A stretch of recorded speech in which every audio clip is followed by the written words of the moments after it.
இறைமொழி பேசுதே.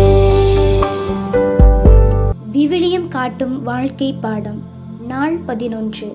இன்றைய நாளில் தொடக்க நூல் 36 முதல் 38 வரையிலான அதிகாரங்கள் ஏசாவின் வழித்தோன்றல்கள், யாக்கோபின் குடும்பத்தில் ஏற்பட்ட பிளவு மற்றும் யோசேப்பின் துன்பகரமான தொடக்கத்தை பற்றி தான் விவரிக்கின்றது. முதலாவது உலகார்ந்த வளர்ச்சியும் ஆவிக்குரிய வளர்ச்சியும். அதிகாரம் 37 ஏசாவினுடைய தலைமுறையை பற்றி எடுத்துரைக்கிறது. இந்த அதிகாரம் ஏசாவினுடைய வழித்தோன்றல்கள் மற்றும் அவர்களுடைய அரசர்களை பற்றிய நீண்ட பட்டியலை தான் தருகிறது. ஏசா உலக ரீதியா பெரிய கூட்டமாகவும் செல்வந்தராகவும் மாறினாரு. சில நேரங்கள்ல இறைவனை தேடாதவர்கள் உலக அளவில் வேகமா முன்னேறுவது போல தோன்றும். ஆனால் விவிலியம் யாக்கோபினுடைய வரலாற்றுக்கு அதிக முக்கியத்துவம் தருகிறது. உலக செல்வத்தை விட இறைவனுடைய வாக்குறுதியில பங்காளிகளாக இருப்பதுதான் நிலையான மேன்மை என்பதுதான் இந்த அதிகாரம் கற்றுத் தருகிறது. இரண்டாவது, பொறாமையின் விளைவு. அதிகாரம் 37 யோசேப்பு விற்கப்படுதல் பற்றிய நிகழ்வுதான் எடுத்துரைக்கிறது. யாக்கோபு தன்னுடைய மகன் யோசேப்பை அதிகமா நேசித்தார். யோசேப்பு கண்ட கனவுகளும் அவருக்கு அளிக்கப்பட்ட பலவண்ண அங்கிகளும் அவருடைய சகோதரர்களிடையே கடும் பொறாமையை உண்டாக்கியது. இதன் விளைவாக அவர்கள் யோசேப்பு கொள்வதற்கு திட்டமிட்டு இறுதியில அவர் அடிமையா விற்கப்பட்டார். பொறாமை என்பது ஒரு மனிதனை கொலைகாரனாக மாற்றக்கூடிய அளவுக்கு வலிமையானது.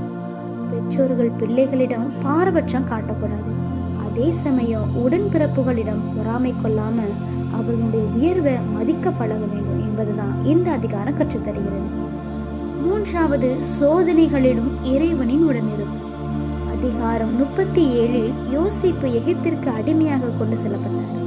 ஒரு தந்தையின் செல்ல மகனாக இருந்தவர் திடீரென ஏதுமற்ற ஒரு அடிமையா மாறினார்.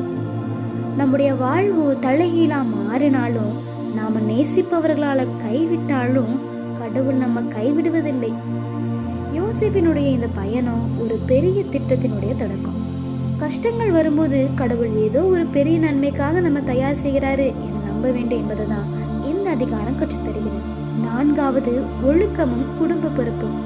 அதிகாரம் 38 யோசேப்பினுடைய சகோதரரான யூதாவின் வாழ்வில் நடந்த கசப்பான சம்பவங்களை விவரிக்கிறது. யூதா தன்னுடைய குடும்ப பொறுப்புல இருந்து தவறியதும், அதுக்கப்புறமா தாமார் என்ற பெண் மூலமாக தன்னுடைய தவற உணர்ந்ததும் இங்கு சொல்லப்படுகிறது. தவறு செய்வது மனித இயல்பு. ஆனா அந்த தவற உணர்ந்து மன்னிப்பு கேட்டு திருந்துவதே முக்கியம். எவ்வளவு பெரிய இருண்ட சூழல்லையும் கடவுள் தன்னுடைய மீட்பு திட்டத்தை செயல்படுத்த தவறுகளை திருத்தி வழி நடத்துவார் என்பதுதான் இந்த அதிகாரம் எடுத்துரைக்கிறது. இந்த அதிகாரங்கள் நமக்கு சொல்லும் செய்தி, செல்வத்தை விட இறை உறவை பெரிதாக எண்ண வேண்டும். பொறாமைக்கு இடம் கொடுக்க கூடாது.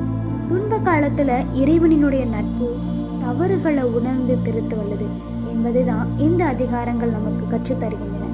இந்த கருத்துக்களை நம் வாழ்க்கையில் பயன்படுத்தி நம் வாழ்வை இனிதாக்குவோம். நன்றி.